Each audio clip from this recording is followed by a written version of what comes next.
ऐसे तो दुनिया में अनेकों अनेकों धर्म हैं और किसी भी धर्म को लो, उस धर्म की भी शाखाएं हैं और उन शाखाओं में से भी बड़ी ब्रांचेस निकली हुई हैं, बड़ी प्रशाखाएं हैं।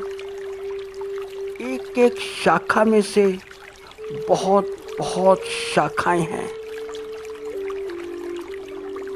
जैसे कि ईसाई धर्म को लो तो ईस्टर्न ऑर्थोडॉक्सी या फिर बोलो कैथोलिक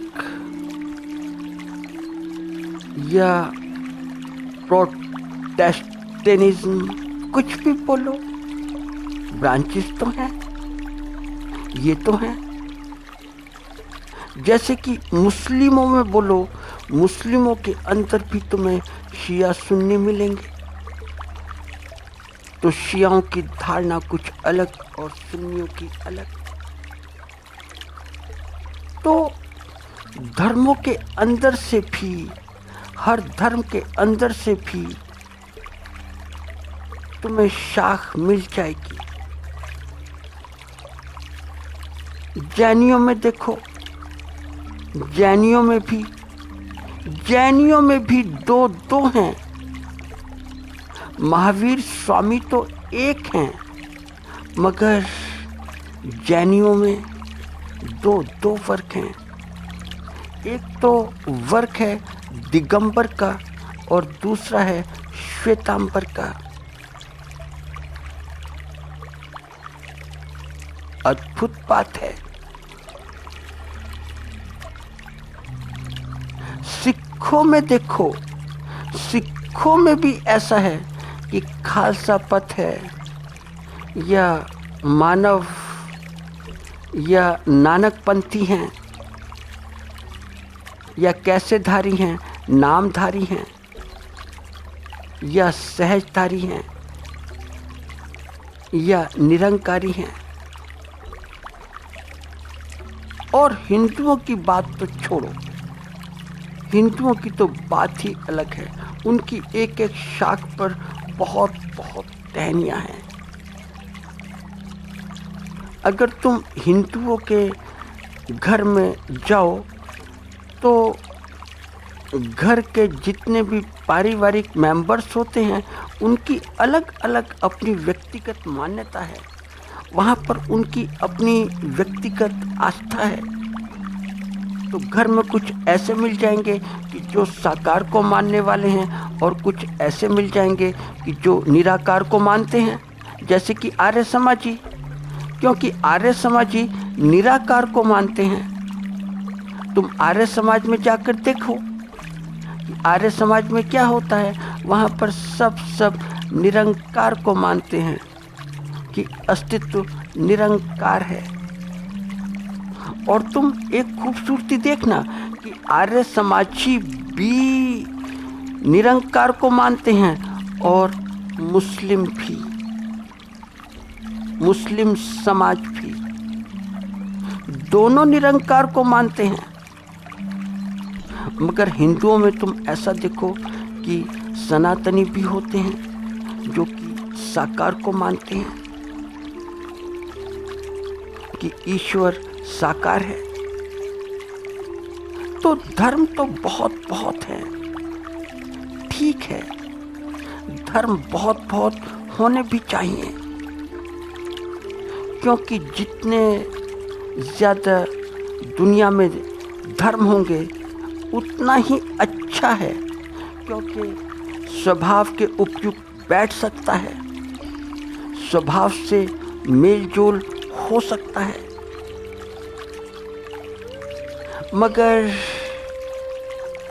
धर्म का मूल क्या है? मूल धर्म क्या है?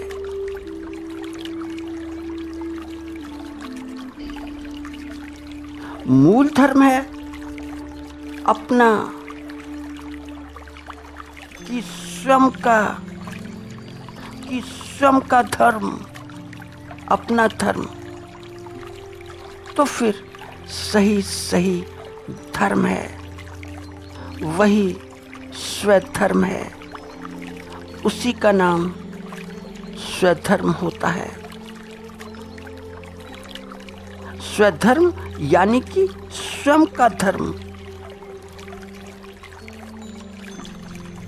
और जो स्वयं का धर्म है वहाँ तक पहुँच ही जाता है, उसकी पहुँच वहाँ तक हो ही जाती है कि जो बाहर के धर्म में लिखा होता है। बाहर के धर्म में तो बात ज़रा नाजुक है, ज़रा सी नाजुक समझने जैसी है।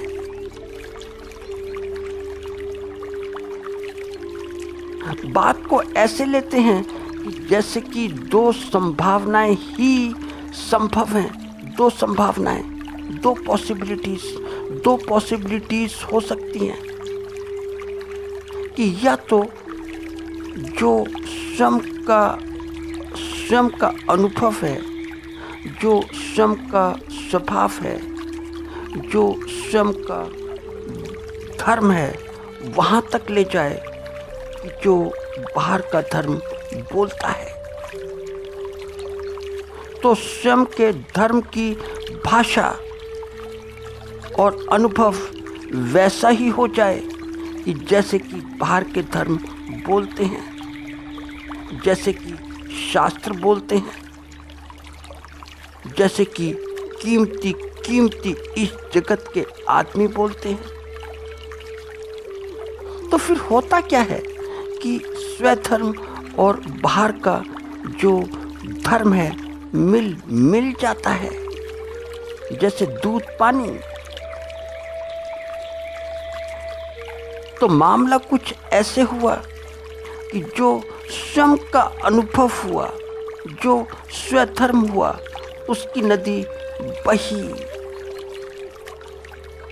बह गई जीवन के पर्वतों से, और वहाँ से उतरकर मैदान से आगे निकलती बहती फिर बाहर के धर्म के सागर में डूब गई। तो फिर नदी को अनुभव हुआ कि हाँ, सागर भी है, बाहर के शास्त्र भी हैं, वे ठीक है, कि पर धर्म भी होता है, बहिर धर्म भी होता है, वह भी सागर जैसा होता है। तो फिर स्वधर्म और जो पर धर्म है उसमें कोई भेद नहीं है, कोई भी अंतर नहीं है, क्योंकि नदी सागर से मिल गई।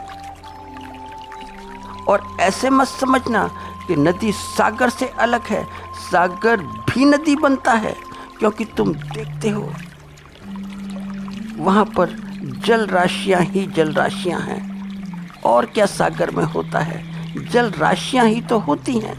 सूर्य तप्त होता है तो जल राशियाँ वाष्पीभूत होती हैं, फिर आकाश बनती हैं, फिर बरसती हैं और फिर नदी बन जाती हैं। तो या तो ये या फिर दूसरी संभावना क्या हो सकती है? दूसरी संभावना क्या है? दूसरी संभावना ऐसी है कि जो बाहर का धर्म है उसे आदमी ने इतना आत्मसात कर लिया हो, इतना आत्मसात किया हो, बाहर के धर्म को, बाहर के शास्त्र को इतना पिया हो और पीने में इतनी मस्ती आ गई हो कि वह अपने स्व धर्म तक पहुंच जाए।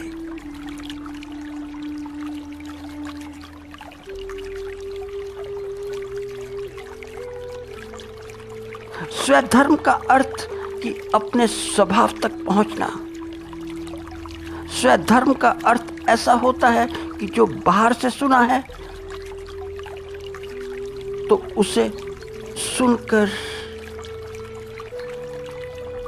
उसे जानकर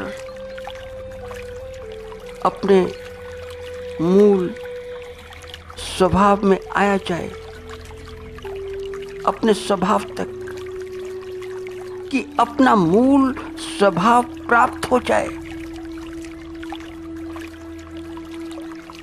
वह बाहर के अनुभवों की सुनी बातें, सुना वार्तालाप सिर्फ ऐसा ना रहे कि सुनी सुनाई बात ही होकर रह जाए। नहीं, यह बात उसका अनुभव हो जाए, वह प्रमाण हो जाए, प्रूफ हो जाए।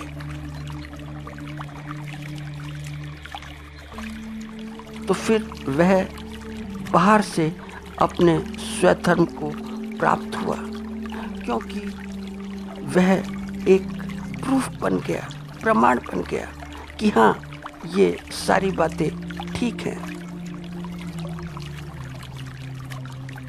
तो पहली संभावना तो ये है कि धर्म खुद के अंदर ही खोजा जाए, खुद में खोजा जाए, खुद को ही खोदा जाए, खुद को ही पूरा पढ़ा जाए। जैसे कि महात्मा बुद्ध,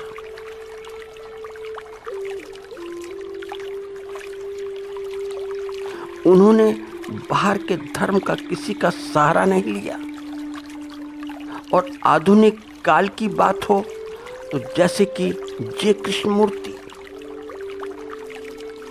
और इनका स्वधर्म इतना विराट है, इतना विराट कि सारे धर्म खो जाते हैं, सारे धर्म डूब जाते हैं। और ये कोई धार्मिक जो पुस्तकें होती हैं उनका पठन पाठन नहीं करते। ये जो भी कुछ पठन पाठन इनका होता है अपना ही करते हैं, अपना स्वयं का। तो ये तो पहली संभावना हुई। और दूसरी संभावना में कि धर्म जो ट्रेडिशनल हैं, जो परंपरागत हैं, जो हम अपने पठन पाठन से सीखते हैं, तो फिर वह माध्यम ऐसा बन जाए, ऐसा माध्यम हो जाए कि हमें स्वयं धर्म तक छोड़ दे, कि हम स्वयं धर्म तक पहुंच जाएं। तो तुम देखते हो कि जैसे कि हिंदुओं में बड़ी प्राचीन एक परंपरा है और वो है गुरु शिष्य की, वो आज भी है कि जैसे ही शिष्य स्वधर्म को प्राप्त हुआ तो गुरु ने फिर बोल दिया कि बस बात समाप्त हुई, ना मैं तेरा गुरु ना तू मेरा शिष्य, दोनों एक जैसे, तू अब जा, काम हो गया, अब निकल जा संसार में, निकल पड़। तो ये यात्रा बाहर से अंदर की दिशा में है, बाहर गुरु से मिली, जैसे अर्जुन को मिली, बाहर से सीखा तो कृष्ण से सीखा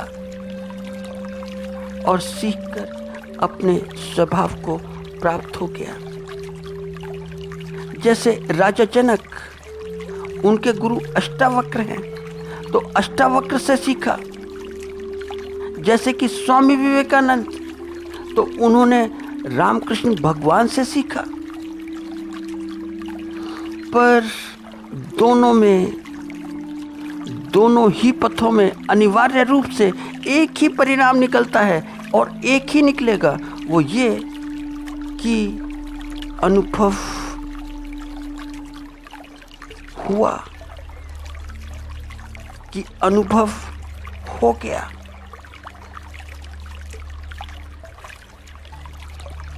तो दोनों ही विधियों में, वह चाहे बाहर से अंदर आने की विधि हो या अंदर से बाहर जाने की विधि हो,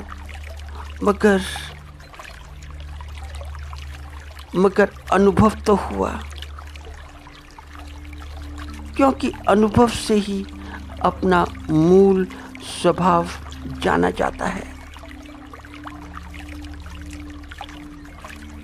पर क्या करें, दुर्भाग्य से स्वधर्म वालों की संख्या, जिन्हें स्वधर्म का अनुभव हो, वो इस दुनिया में ना के बराबर है। जो स्वयं से सीखते हैं, क्योंकि उन्हें इतना ज्ञान नहीं होता और इसीलिए वे जगत की निगाहों में ज़्यादा नहीं आ पाते, जैसे कि जय कृष्ण मूर्ति, क्योंकि शुद्ध बात करते हैं, विशुद्ध बात करते हैं। और जो बाहर के धर्म से सीखते हैं,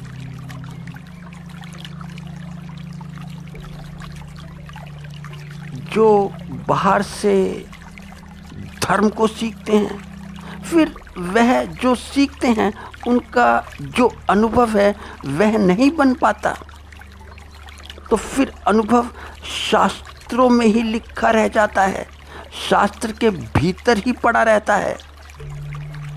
तो अनुभव शास्त्रों में ही रखा रह जाता है।